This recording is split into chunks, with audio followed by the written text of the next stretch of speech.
নমস্কার সবাইকে, মায়ের রান্নাঘরে সবাইকে স্বাগত। আজকে আমি যে রেসিপিটা বানাচ্ছি সেটা খুবই ফেমাস একটা recipe, chicken lemon butter sauce.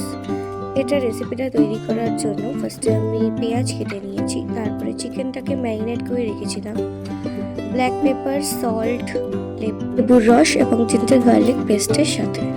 তারপরে প্যানের মধ্যে আমি একটুখানি বাটার দিয়ে চিকেনটা দিয়ে দেবো, চিকেনটা ফ্রাই হওয়ার জন্য। চিকেনের দুই পাশে আমাকে লাল লাল করে ফ্রাই করতে হবে।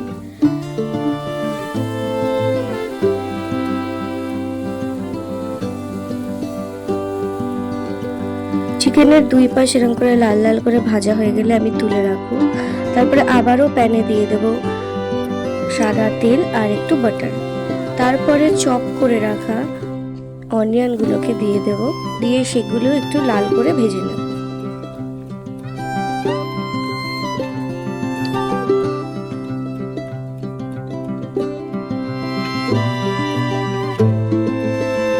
এখন এই পর্যায়ে আমার অনিয়নগুলো ভাজা হয়ে গেছে, এটাও আমি তুলে রাখবো। এবার তারপরে ফ্রাইং প্যানে অ্যাড করব লেবুর রস, সাথে একটু জল এবং তার সাথে একটু বাটার। লেবুর রস জলের সাথে ইউজ না করলে লেবুর রসটা কেটে যেতে পারে বাটার দিলে, তো তাই জন্য জলটা অ্যাড করা। তারপরে এখানে ভেজে রাখা অনিয়ন আর চিকেনটা দিয়ে দেব। তারপরে ভালো করে এটা মিক্স করে নেব লো ফ্লেমে।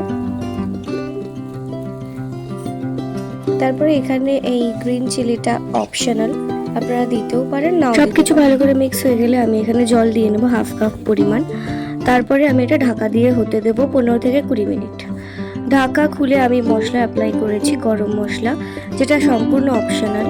তারপরে নাড়িয়ে আমি ভালো করে তারপরে সার্ভ করব রুটির সাথে। জানাবেন ভিডিওটা কেমন লাগলো, ভালো লাগে লাইক, কমেন্ট আর সাবস্ক্রাইব করবেন।